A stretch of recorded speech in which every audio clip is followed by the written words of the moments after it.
Welcome to the Emancipate Your Mind podcast. I'm your host, certified religious transition and trauma recovery coach, Terry Hales.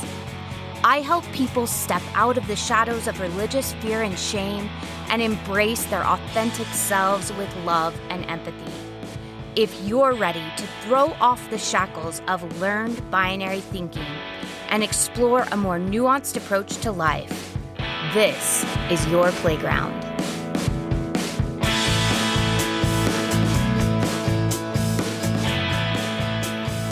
Hello, everyone. Welcome back to the Emancipate Your Mind podcast.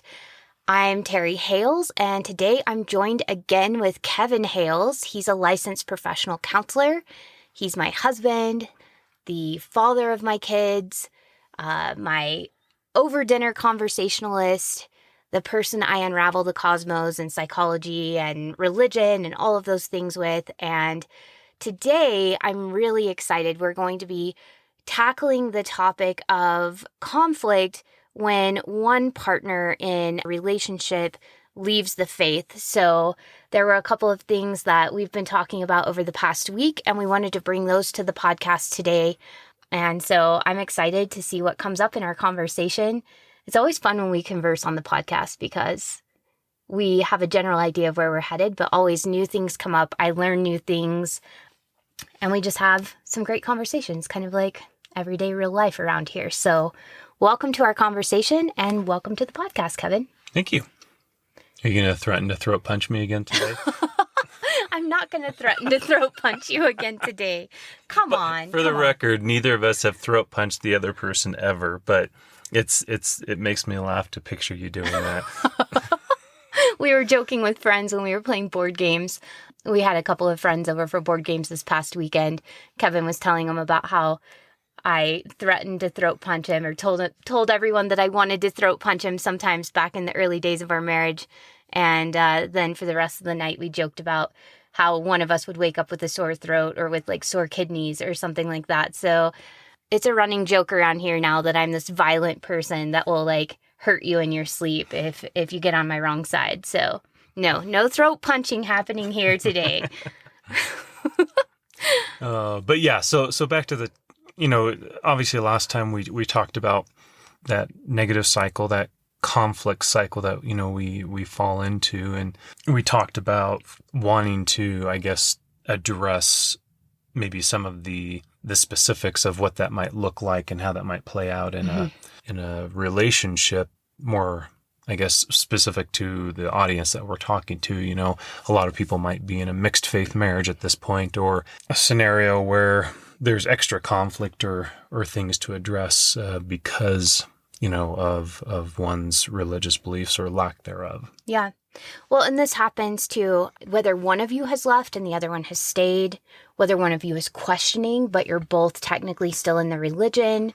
This happens even if you move from one religion to another religion. And I even see this happen with my clients when both have left their religion and they realize that their marriage and the way that they did things was built on certain rules, and now they're trying to reestablish rules for their new lifestyle. There can be a lot of conflict sometimes about what's right, what's wrong, what's acceptable, what's good for the kids, what's good for our marriage, what feels like love. And so we kind of wanted to address a lot of those things that go with a faith transition.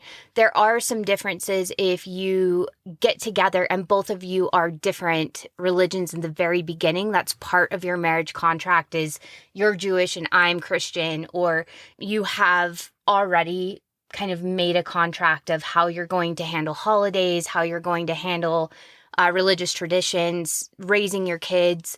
If you're listening to this and you're considering marriage with someone of an opposite faith, definitely get some premarital counseling to work through some of those things. It'll help you avoid a lot of the pitfalls that do come with having mixed faith marriages. But today in particular, we're talking about when you go through a faith transition after already committing to a relationship and some of those issues that come up in the relationship when one person or both go through faith transition. Yep. So. Yeah. Well, and maybe we'll start with, last time we kind of threw a couple of ground rules out there. I think we can start with a couple of those here. I think first and foremost, we have to address the topic of change. Mm-hmm. Change, I would say, generally speaking, is maybe not something most of us like or seek or are comfortable with, because it usually means getting out of our comfort zone. Mm-hmm. And yet change is inevitable. Mm-hmm. It's part of the growth process. It's part of just growing and evolving and progressing as a human being. And so I think we have to normalize that process, especially when we look at it through the lens of what most of us might define as strength. Mm-hmm. So, for example, when it comes to religion and politics in particular, there's this myth that to be unchanging, to be solid, to be grounded, to never change your opinion or your mind or to doubt, those are seen as strength. And the reality is that is not strength. That is stubbornness. That is closed-mindedness. That is, an unwillingness to change and to grow and to morph. That, in other words, in order to grow and progress, we have to be willing to embrace knowledge and information wherever it may come from and consider it, right? Research it, try it on, and see if it fits for you. And that requires an open mind and an ability to consider some of those concepts. Whereas, again, that political, like somebody in politics who changes their mind on something might be labeled a flip-flopper. Mm-hmm. Somebody in religion who changes their mind or just thinks differently than the religion they're part of, can be, an apostate. They can be a rebel. They can be, a slothful servant. Right. Yeah. Right. In Mormonism, we used to call them Jack Mormons. And so anyways, whatever the title or the label may be, generally speaking, in those arenas, that has been seen as weakness if you mm-hmm. stray from the approved dialogue and set of beliefs. Yeah. Mm-hmm. It's and I think that's an important principle to emphasize. It's okay to change your mind. It's okay to change your views on certain things. That is not weakness. That is growing. That is change. That's maturity. Right. And yeah. And of course, on this topic of change and relationships, I shared with you that quote. I read it online some time ago. I don't remember who it was, but basically the quote is something along the lines of, each of us gets married 3 different times in our life. And sometimes it's to the same person. Mm-hmm. And, to the listeners that are listening to that right now, I'd encourage you to sit with that just for a second. It really impacted me. And I think it probably impacts most people when they hear that, probably in different ways. But just for the sake of repetition, I'll say it one more time. Each of us gets married 3 different times in our life.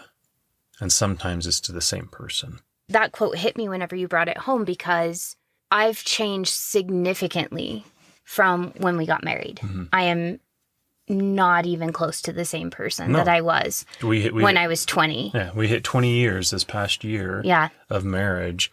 And definitely not the same people. Yeah, the person I was, the person you were, we're completely different people.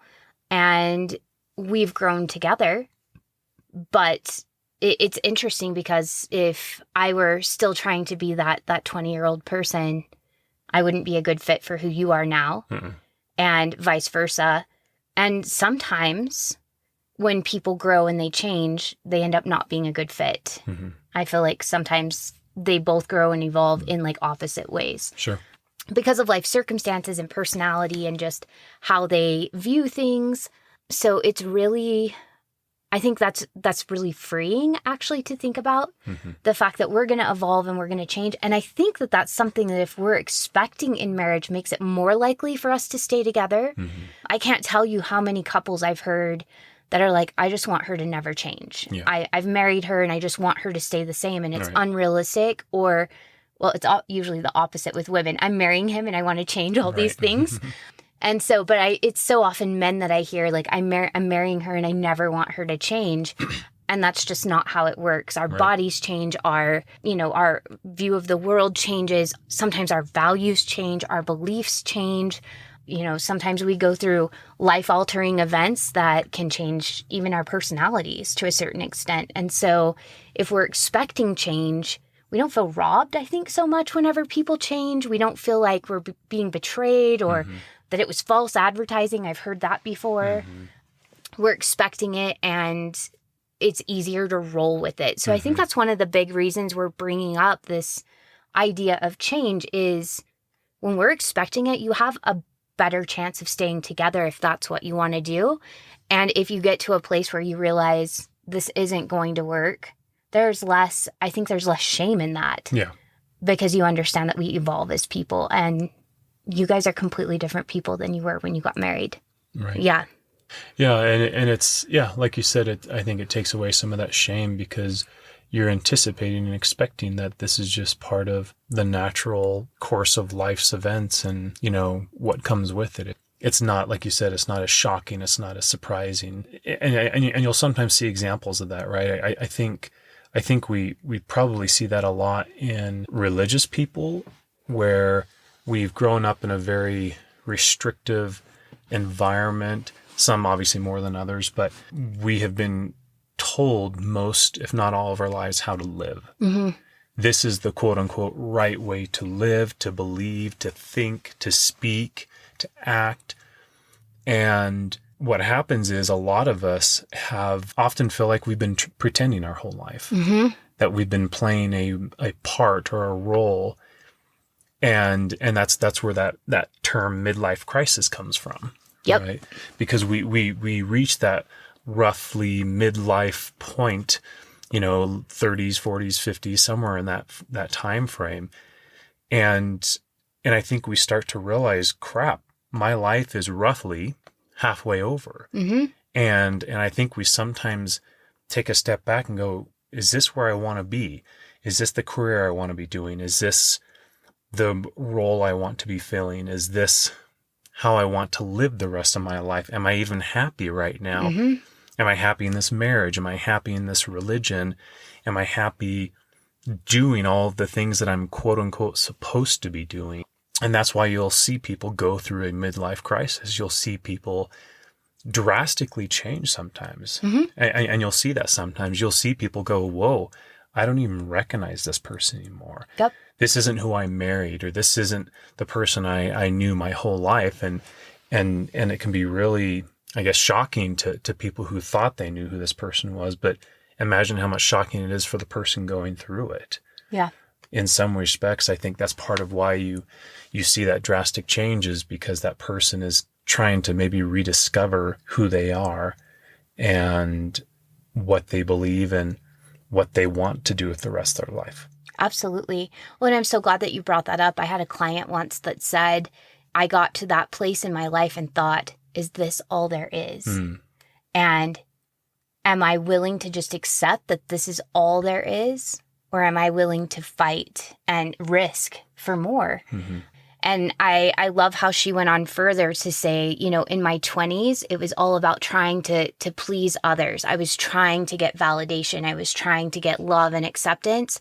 My 30s were kind of the awakening. And it's funny because this really parallels my own life. She said my 40s were finally where I decided this is me, and I'm dedicated to finding myself and loving myself. And she said, and in my 50s, because she's in her 60s, she was like, in my 50s, I finally was able to be like, I don't give a flying F what you think. She said, but it took that whole process of awakening and realizing I'm not happy. I've been living by other people's rules. Those rules aren't serving me. They're actually making me miserable, and I'm ready to do something about it. And she, so wise, she actually was able to say there are losses that come with awakening to your authentic self, but the gains are greater than the losses. Yeah, I credit her for this whole idea of there's always a death of some sort. You grieve. Anytime you open a new chapter, even if it's an exciting chapter, you're going to grieve. I remember graduating high school and going to college, I had to grieve high school. Even though I was so excited to leave high school and go to college, I had to grieve living at home. I had to grieve the safety. I had to grieve my friends. I had to grieve my hometown to go to college, which was a positive step towards maturity. But there was grief leaving the old behind. And that happens anytime we change. Yeah. There's always grief, even if there's also excitement at the same time moving forward. Right. Yeah. And I think we can all attest to that looking back on 2020 and what a year of change that was for all of us to some extent, some more than others. But regardless, we were grieving the loss of our old normal, you know, not being able to go to our favorite restaurant or concert or sports event or movie theater or whatever, all those things that we were able to do so freely and easily before, we haven't been able to. And so that's what a lot of us, I think, have been experiencing, is a grief for what used to be. And kind of to your point, I think anytime there is a grieving that we often go through, and probably kind of a shame as well on certain things, where we feel a lot of shame regarding how I used to believe and how I used to look at the world, especially in that religious context, because, you know, I've got that t-shirt that says, "I'm sorry for what I said when I was Mormon." And because, man, I was a real jerk at times, and I was judgmental and condescending and arrogant and all these things. And I am sorry. You know, I mean, I clearly didn't know any better at the time, so I can give myself some grace and I can forgive myself for a lot of those things. But I think that's part of that grieving process, is dealing with the shame of, I can't believe I used to say that, or I used to believe that, or I used to think that. But the reality is most of us really never knew any different. Yeah. Well, and I love the quote from Maya Angelou where she says, you know, forgive yourself for not knowing what you didn't know before you learned it. Yeah. And that has been a lifesaver for me, to look back at myself, who, I mean, I was the person that supported Prop 8. I campaigned for it. I donated to it. I talked to family members about it. I mean, it's funny. It's those same family members that are appalled that I'm talking about these things. And I'm like, wait, I'm the same person. I'm just talking about different issues. I've grown. Right. I mean, we're really not shocked that I'm going public, are we? So it's interesting, because I look back at that girl who, you know, had a gay best friend in high school who loved that person. And I think of the things I said to him as he was coming out, and he was scared and, you know, uncertain. And definitely I felt so much sorrow and so much shame for the things that I said. And working through that and realizing I really did do the best that I could have done with the information that I had and the understanding and maturity that I had. Working through that has actually allowed me empathy for other people who maybe are saying things to us in our situation that are unkind or are judgmental or come from that sense of certainty, and I have the answers for your life, not just for my life, but for everybody's lives. Having gone through that, knowing that I said really awful things sometimes, but I intended them to be loving, and having forgiven myself allows me then to show empathy and kindness to those who are sometimes say really awful things from their sense of certainty and from their worldview, trying to be loving. Sure. Like honestly worried that we're going to hell, honestly worried our kids are going to be delinquent, honestly worried you and I are going to get divorced. And being able to understand they're doing the best they can with what they have, because I've been able to forgive myself for doing that very same thing. Right. Yeah. Yeah, that's an important part to, I think, to emphasize here, especially, I mean, as we're dealing with that topic of change. And I guess that brings us maybe to the next ground rule when it comes to, you know, dealing with these topics is that agreement is not love. I think that's an important principle to emphasize. Agreement is not love. And why is that important? Well, especially when we're talking about a mixed faith, you know, marriage or relationship where maybe we used to believe the same thing and now we don't. That can feel very threatening to the relationship. It can feel very threatening to really both members of the relationship, not just the one who continues to believe and the other one changes. It feels threatening to both of them, because if we aren't on the same page with how we believe on certain subjects, that feels very threatening. Absolutely. Well, and especially I think when we have been taught about unity so often in religion, we're taught that we become one flesh, we become one person almost, which sort of denotes this idea that we'll agree on exactly how to raise the kids. We're going to agree on what we're supposed to do for date night and what we're going to have for dinner. But even more than that, what our gender roles are supposed to be in the division of labor, and who's making the money and who's at home with the kids, or how are we going to divide that? And then when our viewpoints change and we feel like two separate people in a union, it does feel very uncertain when we don't have what you were saying, that roadmap of the religion saying, this is what we think, this is what we believe, this is how we act, this is how we vote, this is what we do, this is how you raise your kids, this is the program. I used to call it the roadmap. When we throw out the roadmap and we don't have someone keeping us one, if you will, then suddenly we have to realize, oh, wait, you're a separate human being and I'm a separate human being. And we see the world differently, and we always have seen the world differently. Now we're having to deal with that in our 30s or 40s or late 20s or our 60s or our, 80s. We're having to deal with that autonomy. And I imagine that feels just as disorienting as it does to a 2-year-old who suddenly realizes, wait, I am not my mother. I'm separate from her. I have, I'm allowed to think independently.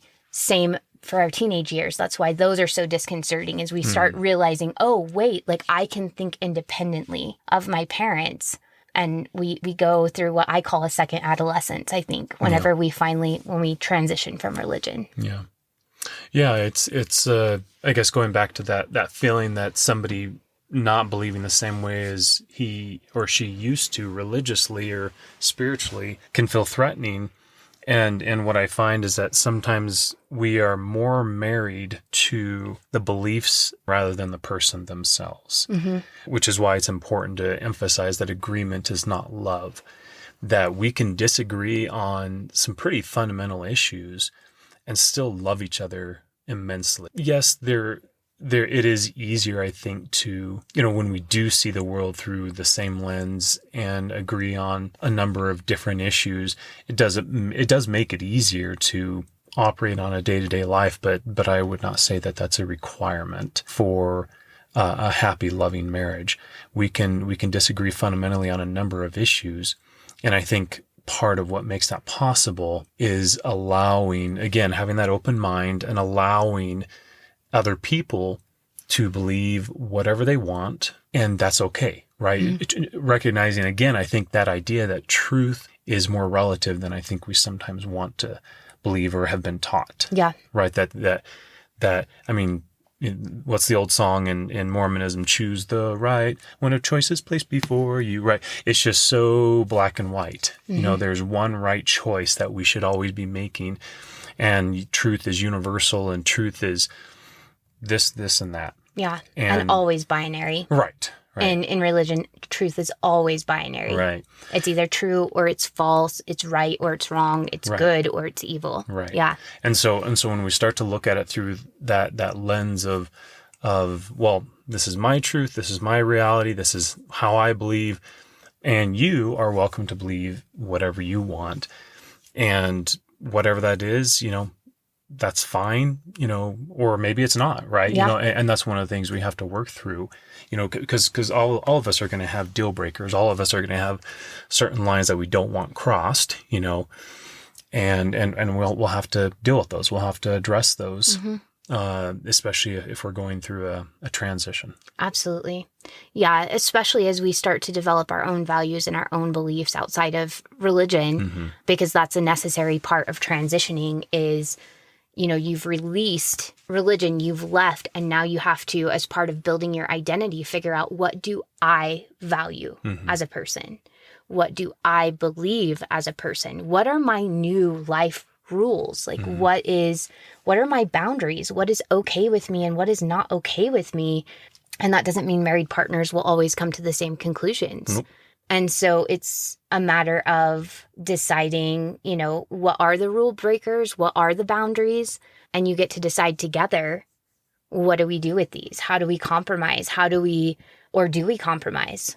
Or is this the deal breaker, that we don't continue together because we can't reconcile.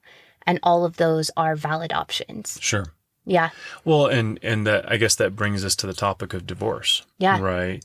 Or splitting up, which I feel like we need to destigmatize that topic, because traditionally, especially once kids enter the picture, traditionally divorce has often been demonized and vilified and identified as always bad, right? I mean, you rarely, if ever, hear somebody talk about the positive aspects of divorce. And again, I think a lot of that has religious origins, because we've often been taught that, marriage is of God and having children is, God wants you to have children, or whatever those religious doctrines and dogmas are. We've internalized those. They've become a part of our manual for living life. And so for somebody to take a step back and go, actually, maybe divorce isn't always, a bad thing. Maybe there is a lot of positive to divorce. And I would argue that's probably the case with most topics. There's almost always going to be pros and cons. Right. Right. Divorce isn't necessarily a good or a bad thing. It's just a valid option that we need to be able to talk about and put on the table.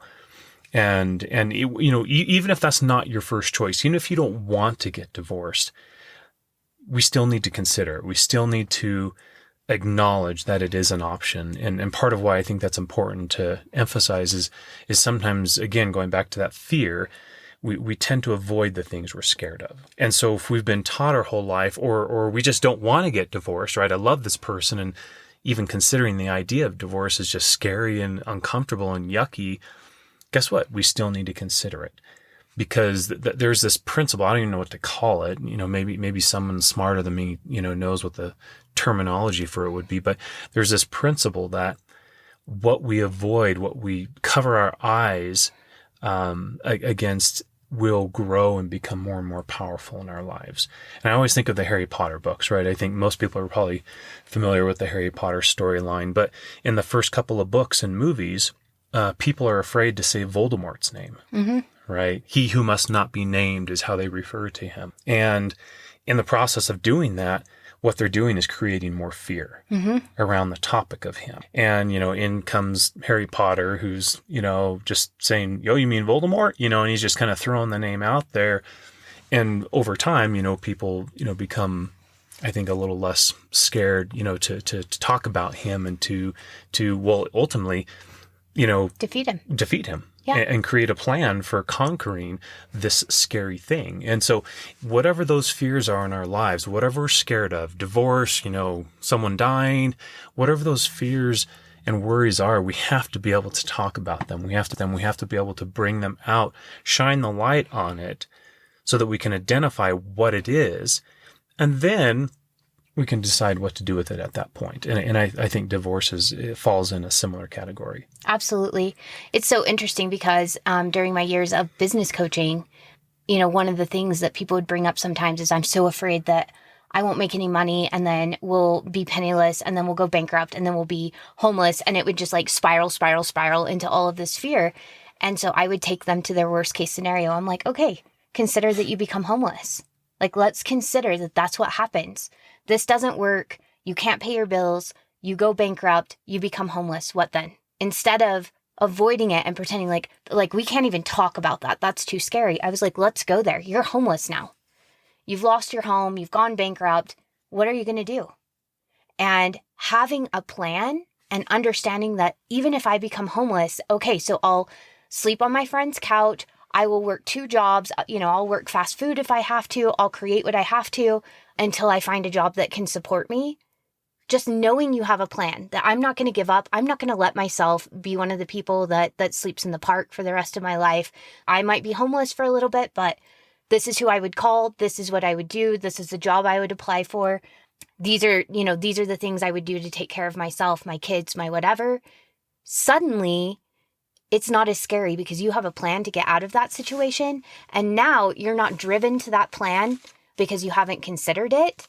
you feel empowered to actually make the choice that you want to make. And the risk feels better. So even just what's coming to mind for me is even just considering like, okay, let's say we do get divorced, because I have had clients that are like, no, that's too scary. I wouldn't survive. And so it keeps them from really considering all of their options and living authentically. And so what will happen so often is I'll say, okay, let's consider that you end up divorced. You guys cannot reconcile your differences. You end up divorced. What would you do to make sure that your kids are healthy? How could you and your spouse work together to make sure that your kids are emotionally healthy, that they're financially provided for? Like, how do we figure this out? And once that's off the table, so often, my clients are like, actually, we were able to talk through this and we're not going there.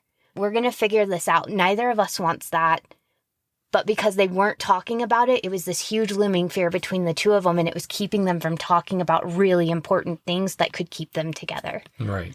Realizing that divorce was an option, it was something that they could consider and that they could survive, suddenly made it where they were able to actually find a solution that they did want. Yeah.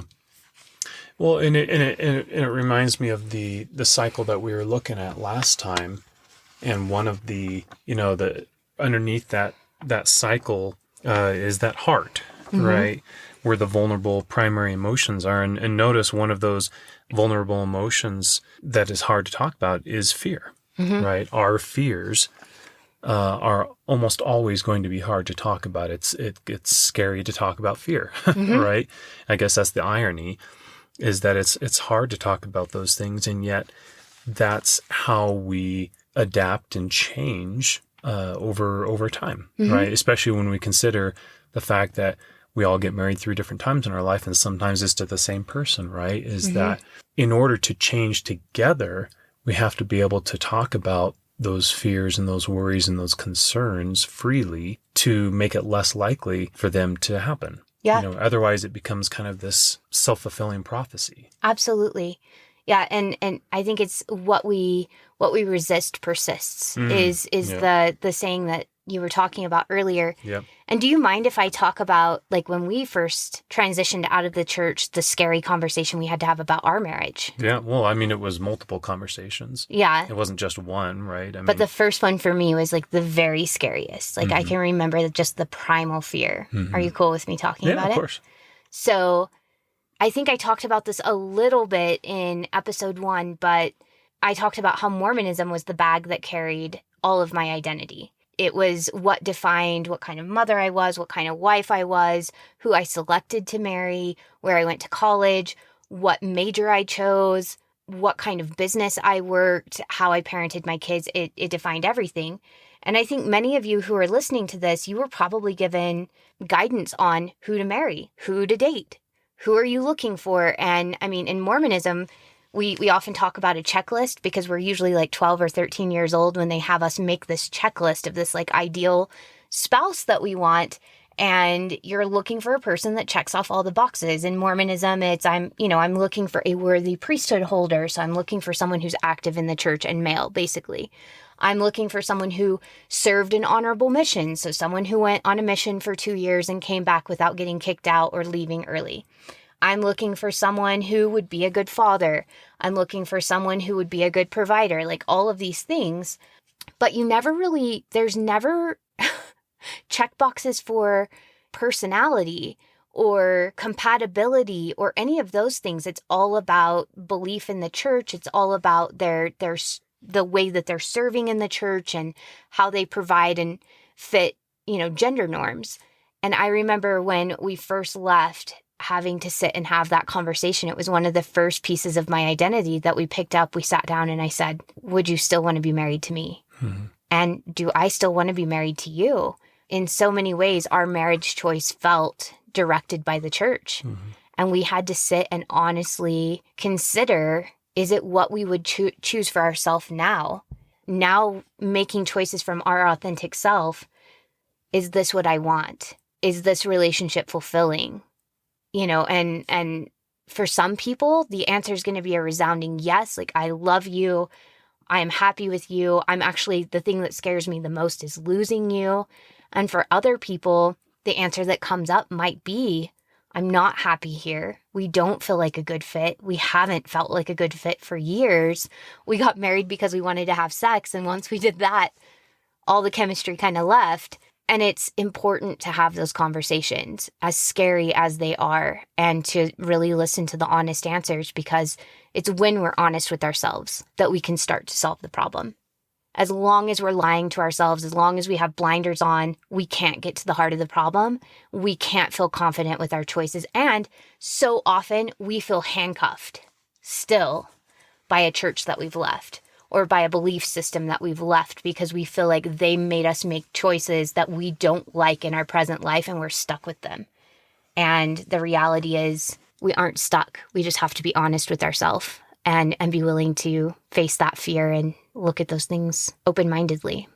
Yeah. And forgive our older self for not knowing what we didn't know. Yep. You don't know what you don't know. You're right. That was one of many scary conversations. I just remember that first one. Just, do you still want to be married to me? And just being like, please say yes. Please say yes. So. Well, and there's so much that you don't know as you're going through a transition like that. And that's just that in and of itself is scary. Yep. Because you don't know what the future holds. You don't know. Like when I think about having hard talks, the image that comes to mind is I was standing in the kitchen by the island and you were in the other room. And I kind of just had this sad feeling envelop me. And I kind of just had this realization that our oldest isn't going to get the priesthood. Our youngest isn't going to get baptized. They're not going to go on missions. Not going to get married in the temple, just all of those milestones and markers that we as Mormons had been raised to look forward to and to anticipate and to celebrate. And it was just this immensely sad feeling that just kind of washed over me. And I shared that with you. You started crying. And I crumpled to the floor and cried. And it was just like, I don't know, I guess it was just, I remember it wasn't a question of, gosh, should we stay and keep doing these things for the kids? It was like, we're not staying and they're not going to do these things. And it was interesting because obviously we were making that decision not to stay because we didn't find it to be healthy. And in fact, we found it to be toxic, but you're still grieving. Yeah. You're still grieving because that's what you've been taught to believe and to look forward to and to anticipate. And so until you find what that looks like moving forward for you, until you find a substitute or just redefining what that future looks like, it's scary and it's immensely saddening just because you don't know any different. Yeah. Well, and so often too, I find that our leaving is a paradox. It's not like it's all good that we're leaving or it's all bad. No. There's loss involved. Sure. As well as a certain freedom that's involved as well. I often liken my exit to that scene in Tangled where she's like, best day ever! And she's swinging by her hair from the tree. Yeah. And then she's rolling in the grass. I'm the worst daughter. What have I done? And then she's like, I love my life. And she's running in the field. And then she's like, my mom's going to kill me. This would just absolutely tear her up. And it's, she's like, I'm a liar and I'm a bad person. And that's so much what it's like to leave, because on the one hand, it feels so good to feel free to make choices for yourself and so good to be able to make decisions for yourself and break free from this belief set that feels so restrictive. And yet on the other hand, there's all these beliefs about, what that means about you as a person, but not just that. There's actually things about the religion that you loved. Things that were good. I had to grieve the community. I loved being a part of a community that felt like extended family in some ways. I loved road shows growing up, and I loved singing music, especially like in the tabernacle or in some of the choirs. Like I had beautiful memories of singing some of the music and harmonizing and just those elevated feelings that we called the Holy Ghost. These were all moments that felt beautiful, and I had to grieve that those would never happen again. And so I think that's what was going on as we were grieving for our kids. that they wouldn't, get married in the castle, like in the temple that looked like an ice castle, and they wouldn't go on a mission and have the whole family celebrate them and write to them for 2 years. And it just, we think that they wouldn't have some of the experiences that maybe were meaningful and beautiful for us, but also part of the system of keeping us in line and keeping us following the rules of the religion. So, yeah, because it was both. And that's crazy, that's, I think what's the most crazy is life is so often both. It's good and bad. It's bitter and sweet. Right. Yeah, it is. It's always both. But again, we're often in that binary mindset of, good and bad and positive and negative, and we want to gravitate towards only the positive and good, and think we can somehow ignore or bury the negative, and it's often two sides of the same coin. Yeah. I like how you put that. Well, and notice as we're talking about this, I think there's another element that it's important to emphasize is how are we able to talk about this? How were we able to talk about staying married, or did you want to have kids or not? Or, some of these very sensitive topics, I think it boils down to that curiosity and that non-judgment that I think we've touched on before. We have to be, and in fact, looking at that cycle, that diagram of the cycle again, that's the only way we can get down to that heart below the infinity symbol. The only way we can get down there is from that curiosity, non-judgment place, that we can explore that. If you had said something that I don't agree with, that I find to be wrong or offensive or whatever, the challenge for me is to get curious with that and go, well, help me understand that. Right? That's not how I believe. That's not how I see this, but clearly you do. So help me understand. Help me understand. What do you mean when you say that? I remember an argument we were having on the sand dunes a few years ago. We were hiking on the sand dunes, and we were in the midst of some marital struggles of our own. And in that moment, I just kind of said, out of frustration or whatever, and I'm just like, I'm done. Do you remember what you asked me? I don't remember. I remember the moment. I remember you saying, I'm done. Yeah. You throat punched me, and then, no, just kidding. No, well, where do you imagine your mind was? Like, because we were in that cycle right then, you were feeling scared, and I say, I'm done. Where does your mind go? Well, my big issue is abandonment. And so probably I was worried, probably went immediately to you being done with the marriage. I would imagine your next question was, what do you mean? Right. And I can't remember what you said after that, but you may have asked, what do you mean by that? Maybe you asked, are you done with the marriage? And I had to clarify, I'm done in this moment with this argument, with this fight, with the topic, whatever we were discussing. But again, that's another example of how quickly we can go into that cycle, right? Because that fear, in other words, one way to look at, because when we were talking about that cycle last time, we were talking about those reactive feelings that we feel when we're up in the cycle, and then those vulnerable primary emotions and needs that we're feeling below. One way to look at that is if you picture like an iceberg, Yeah.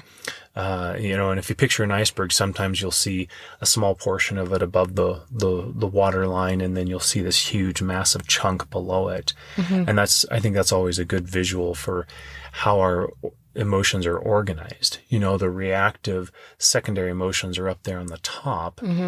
Those are the visible ones, the easier ones to see: the anger, the frustration, the reactivity, the defensiveness. But what's harder to see is what's underneath that: the fear, the pain, The loneliness, the needs to belong and to matter. Yeah.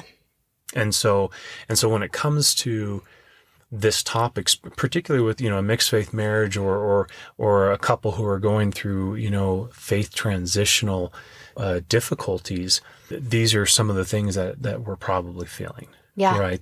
What does my change in this belief mean? How is my spouse going to view this? How is he or she going to react when they find out? And ultimately, some of our deepest needs that we have as human beings are just to be accepted, to be loved unconditionally, to be wanted, to be needed. Mm-hmm. The last thing we want, some of our greatest fears are to disappoint our spouse, to feel like a monster, to feel like a bad guy or a bad woman, that we're somehow failing in our role as a spouse or as a parent. Mm-hmm. And so those fears often feed into a lot of the arguments and disagreements that people experience going through something like this. That makes so much sense to me. Yeah. Because those are very vulnerable feelings. Yeah. And they're scary to voice. Mm-hmm. Because we're so afraid that someone will validate our fears and prove us right, that we aren't safe. So, no, this has been such a good discussion, and so many good things have come out of this conversation. And I hope that you guys found this helpful.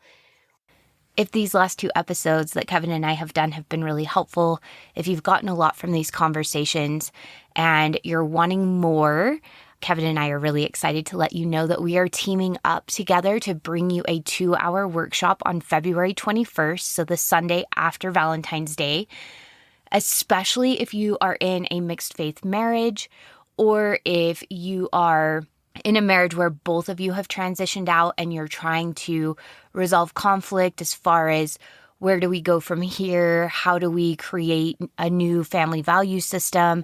What do we believe now? If you're trying to work through those difficult questions that Kevin and I were talking about what does this mean for our marriage? What does this mean for our parenting? All of those questions, please join us on the 21st for the workshop. That link is going to be in the show notes. The cost of the workshop is $55, and there is going to be a cap at 20 people. So that way we can really make sure that we're able to answer questions and work through specific issues and get you the help that you need. We have even more resources over on my Facebook page. We're having conversations. I'm having Kevin on for a couple of live question and answers. We're really digging deep into conflict, into relationships. We'll be going into ways to start building better communication and more trust in future episodes. I'd love to have you join us over there on the Facebook page. In the meantime, feel free to follow us on social media or on Kevin's website, on his blog. And thank you for joining us today. We look forward to interacting with you in all of these different places and getting you the support you need to get the relationships that you deserve. Thanks for joining us today, and we'll see you next week.